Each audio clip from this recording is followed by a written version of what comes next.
सोचिए, उनको ज्ञान नहीं होता ना, भक्ति तो है मन में कि जाएंगे जल चढ़ाएंगे, लेकिन ज्ञान नहीं है कि बूढ़े को बचा करके जाए या उसकी रक्षा करके जाए। अब ये हो गया ज्ञान, ज्ञान की बात। अगर ज्ञान होता तो यही कहते कोई बात नहीं, हम थोड़ी देर में चले जाएंगे, आप बचाओ, आप थोड़ा आगे चलते। ये ज्ञान होता है, तभी तो भक्ति अच्छी खुश हो जाएगी। हाँ, ये तो भक्ति है। और जल भी चढ़ाने प्रथम पहले पहुंच गए तो भी मन नहीं लग रहा है, जल चढ़ा दिए, मन भटक रहा है कि वो पीछे हमारा लड़का आ रहा था, ना जाने कहाँ रह गया, पीछे दब तो नहीं गया जिसे हमने बुढ़ा को दावा है। अब उनको चिंता है कहीं हमारा लड़कवा तो नहीं दब गया, पीछे आया था, ना जाने हम तो आगे आ गए, बाप रे वो कहाँ रह गया। अब ज्ञान वैराग्य नहीं आ पा रहा, तनिक देर की शांति नहीं मिल पा रही, तनिक देर का मन नहीं एकाग्र हो रहा है, भटक रहा है बच्चों में। यही तो माया है। माया बुरी नहीं होती, बुरी होती है हमारी आंखें जो माया को देख के लालायित हो जाती हैं। अब उनको पहली बात तो ज्ञान नहीं था कि बूढ़ा आदमी है तो बचा बचा के चले हैं, उसको आगे निकाल दें, यहाँ आराम से साइड में कर दें, कोई दाब के चले जाएंगे, धक्का मुक्की करके जाएंगे। ज्ञान नहीं है। पहुंच भी गए तो जल भी चढ़ा रहे, फिर भी मन नहीं लग रहा है कि पता नहीं वो हमारा साथी कहाँ रह गए, वो वैराग्य नहीं आ पा रहा है। कलयुग में यही होता है। धूप बत्ती तो लगाना सबको आता है, भक्ति करना सबको आता है, लेकिन भिखारी द्वार पे आ जाए तो उसको चार बातें भी बोलना आता है। दान देने से कभी धन नहीं घटता है। नदी से पानी निकालो चाहे कितना घोड़ा पिए, चाहे कितना हाथी पिए, चाहे कितना नहावे, चाहे कितना खेत में पानी लगाया जाए, पानी कम नहीं पड़ता नदी से। उसी प्रकार धन में से दान देने से धन कभी कम नहीं पड़ता है, धन कभी कम नहीं पड़ता महाराज। इसलिए नारद जी से कहा, अहम भक्ति रित ख्याता इमो में तनयो मतो, मैं भक्ति हूँ और ज्ञान वैराग्य मानो कालयोगे न जर्जरो, कलयुग के आते ही ज्ञान वैराग्य बूढ़ा हो गया। द्वापर युग, त्रेता युग, सतयुग, इसमें होता था ज्ञान, होता था वैराग्य। जब तपस्या करते थे तो कितने वर्षों तक के तपस्या करते थे, परिवार की याद नहीं आती थी, ये होता था वैराग्य। और आज का जमाना ऐसा है कि यहाँ 4 दिन यदि व्यक्ति अलग हो जाए बहुत याद आती है, मन नहीं लग रहा है, भगवान का पूजन करने में मन नहीं लग रहा है, भटक रहा है मन। अर्थात कहीं बच्चा अपना दूर चला जाए, या अपना बेटी दूर चली जाए, या अपना पत्नी मायके चली जाए, या पति देवता कहीं चले जाएं, तो सब उसी रिश्ते में पड़े हुए फंसे हैं। वो उनको नहीं मिल रहे, वो उनको नहीं मिल रहे, वो उनको, बस इसी में जिंदगी खराब है महाराज। इसलिए आजकल ना भक्ति होती लेकिन ज्ञान नहीं होता, वैराग्य नहीं होता। इस मन को थोड़ा सा शांत कर कर देखो, जब मन भटकना बंद हो जाएगा तो खुद ब खुद आपके मन की इच्छाएं मर जाएंगी कि कौन सी इच्छा हमारी थी, क्या पूरा करना चाहते थे, क्या नहीं, मतलब ही खत्म हो जाता है महाराज। इसलिए ये जो मन है ना, इसको थोड़ा सा अंडर में किया जाए। अब महाराज श्री नारद जी खूब दवाइयां लेने के लिए गए, दवाइयां फायदा नहीं कर रही हैं। जब दवाइयां फायदा नहीं कर रही हैं तो खूब महाराज पता नहीं क्या क्या किया। उसके बाद में जब दवाई फायदा नहीं की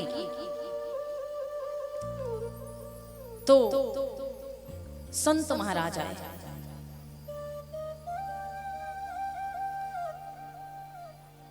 ब्रह्मा जी के जो बेटे हैं, सनक, सनंदन, सनातन, सनत कुमार जी।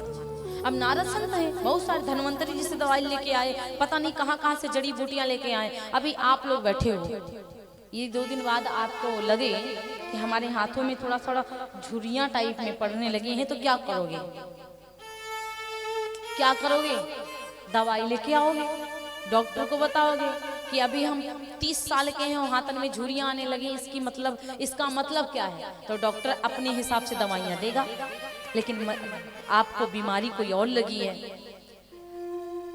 बीमारी कोई और है, तब झुर्रियां पड़ रही हैं। डॉक्टर ने दवाई दिया कि शरीर ठीक हो जाए तो झुर्रियां बंद हो जाए, लेकिन मानसिक की बीमारी है, चिंता लगी है आपको, हमारे ये नहीं बन रहा, हमारे वो काम नहीं हो रहा, ये नहीं बन रहा, वो नहीं हो रहा, इसकी चिंता लगी है, तो डॉक्टर कितनों दवाई दे कि आप ठीक हो जाओ, झुर्रियां बंद हो जाएं, जब तक चिंता खुद से नहीं हटाओगे तब तक डॉक्टर की दवाई फायदा नहीं करेगी।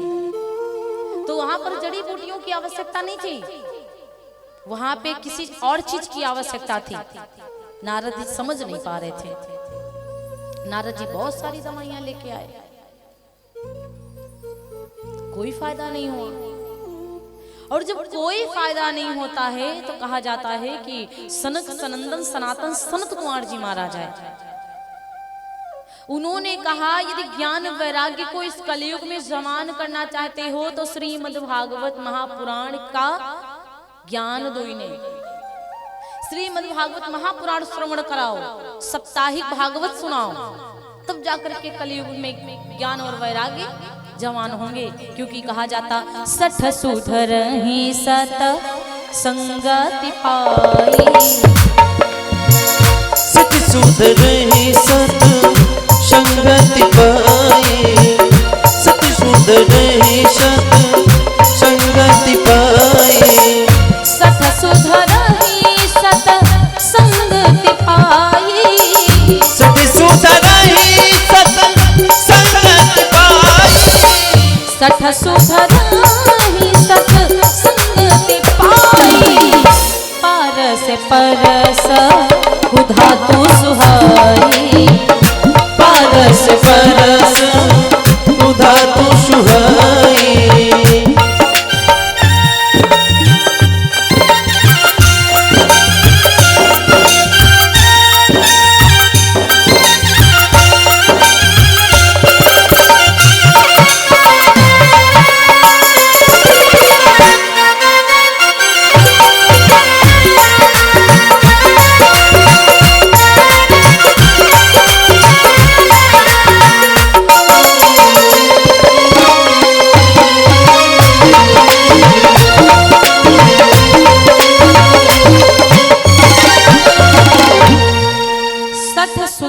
सतसंगति पाई और पारस परस कुधातु सुहाई।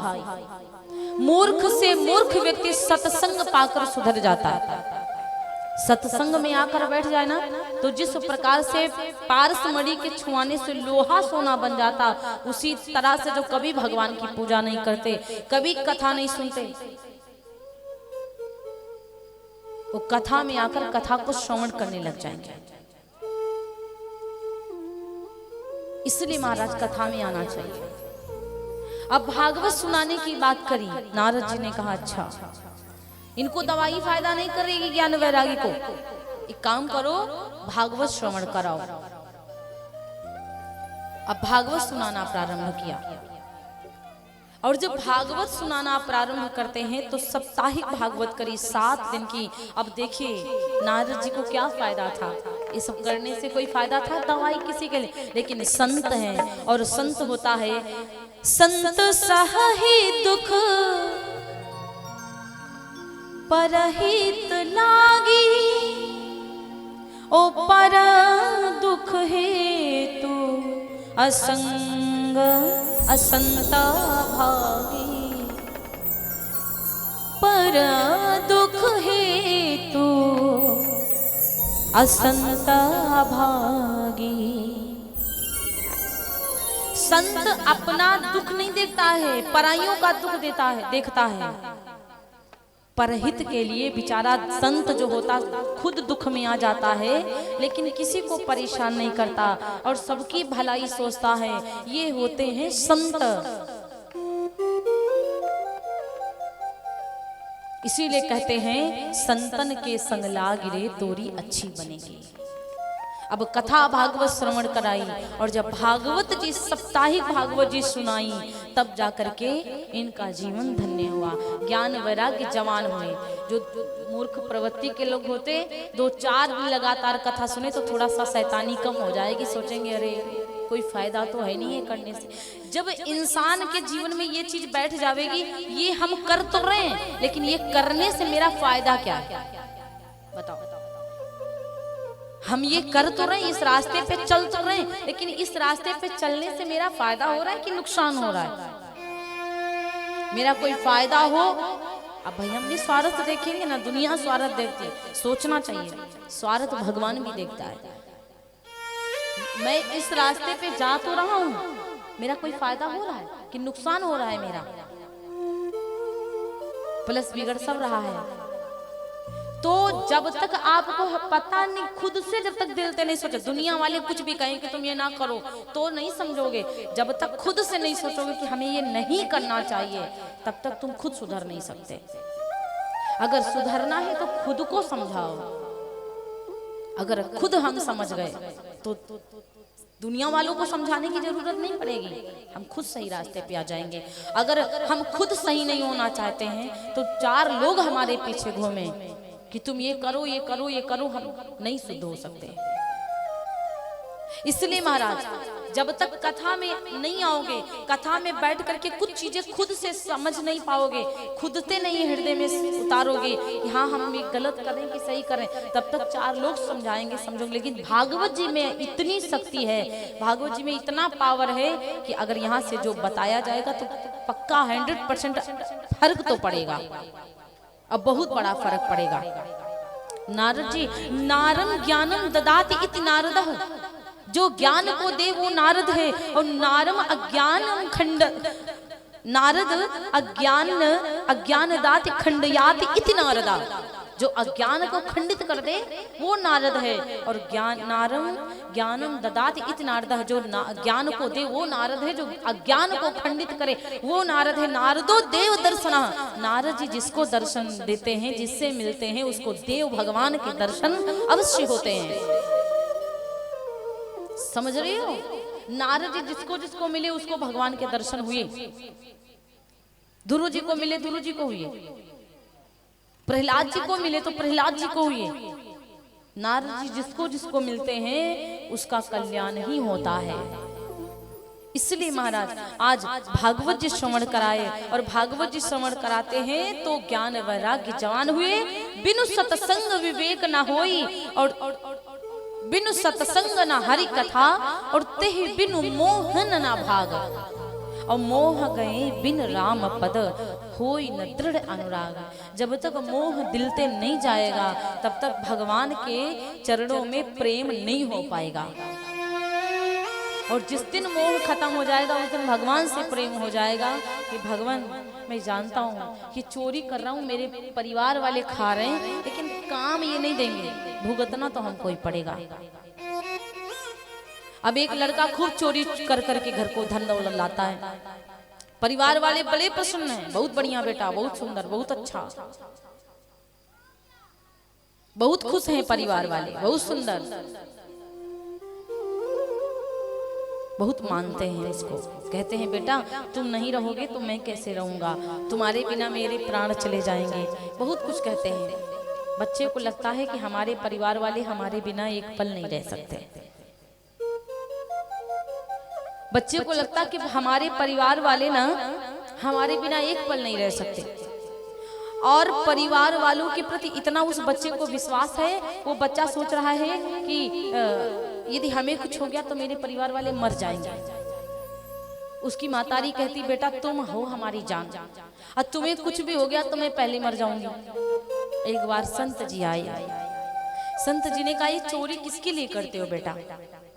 तो बोले कि हम अपने परिवार को खुश देखने के लिए करते हैं। जब मैं कुछ लेके जाता हूँ तो मेरा परिवार बहुत प्रसन्न हो जाता है, खुश हो जाता है कि मेरा बेटा आया है। हाथों से छाया करी जाती है, आजकल तो छाते लगा दिया जाए वो भी मुश्किल की बात, यहाँ हाथों से छाया करी जाती है, इतना परिवार मानता है। संत ने कहा ये पाप कौन लेगा ये बता दो। कहने लगे सब है ना परिवार वाले, बांट बटोर के ले लेंगे। संत आए, संत ने कहा एक बात बताओ, तुम्हारा इतना बड़ा परिवार है, तुम्हारे परिवार से अगर हम एक बात कह दें तो मान जाएंगे? तो कहेंगे हाँ कहो। कहने लगे कि ठीक है तुम चलो मेरे साथ, मैं अभी आता हूँ। संत जी के संग में वो लड़का आया, परिवार वालों को बुलाया बाबा जी ने, परिवार वालों से कहा एक बात बताओ, ये बच्चा चोरी कर रहा है, ये मरेगा तो इसके संग में कौन जलेगा? इतना बड़ा परिवार है, बताओ। पत्नी को बुलाया, तुम जलोगी? तो कहने लगे महाराज कौन जलता है आजकल, जो मरता है उसको ना जलाया जाता है, पत्नी को साथ में कौन जलाता है? हम काहे जलेंगे? तुम्हारा दिमाग खराब हो गया है, भगो यहाँ से।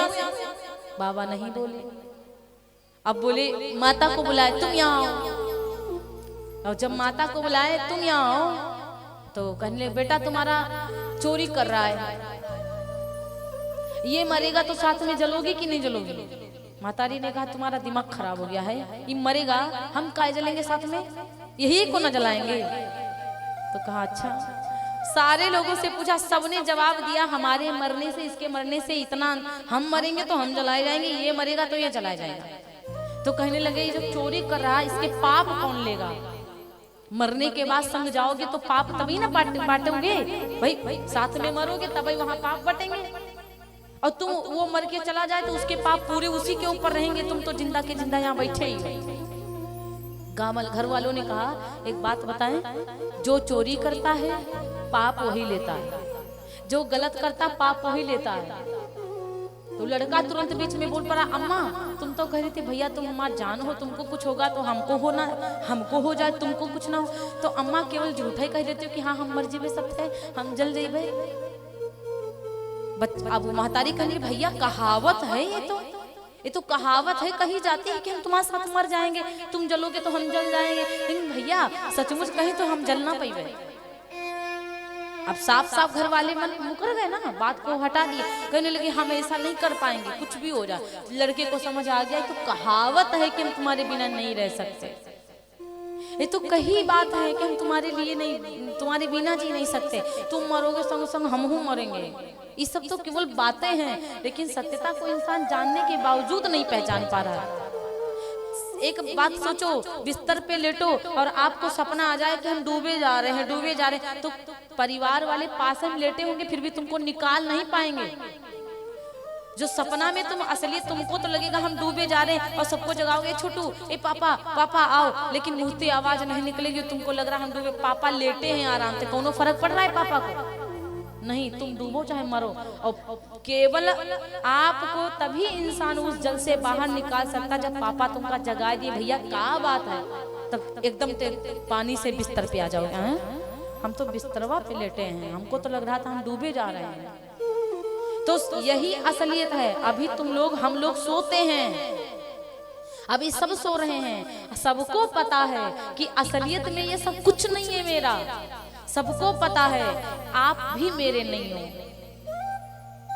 आप भी मेरे, मेरा पति भी मेरा नहीं है, मेरी माँ भी मेरी नहीं है, मेरे बाप भी मेरे नहीं है। तब तक है जब तक हम जिंदा हैं, तब तक है जब तक हम जिंदा हैं। हम यहाँ हैं तो हमारा यहाँ कोई नहीं है, हम यहाँ पे अकेले हैं। आप यहाँ पे हो तो आपका परिवार, आपका मकान यहाँ पे है, अगर इतना ही है कम से कम हमारा यहाँ पे कौन है? एक बात हम बता रहे, मेरे माता पिता तो घर पे है ना, तो संग संग कोई साथ कभी चल ही नहीं पाता। हमको सबको पता है कि हमारा व्यक्ति हमारे साथ हर वक्त नहीं रह सकता, फिर भी हम पागल हैं। वो मेरा, तो क्या ये मेरा जमीन है? नहीं है। वो मेरा घर है? वो भी नहीं है। हम सब परदेसी हैं, एक ना एक दिन छोड़कर सब जाना पड़ेगा ऊपर। सबको पता है ये संसार सरक रहा है, हमारी उम्र सरक रही है। हम बच्चे थे तो बाल्यावस्था सरक गई, जवानी आएगी वो भी सरक जाएगी, बुढ़ापा आएगा तो खुद हमको ही सरका ले जाएगा। बताओ मेरा कुछ है क्या?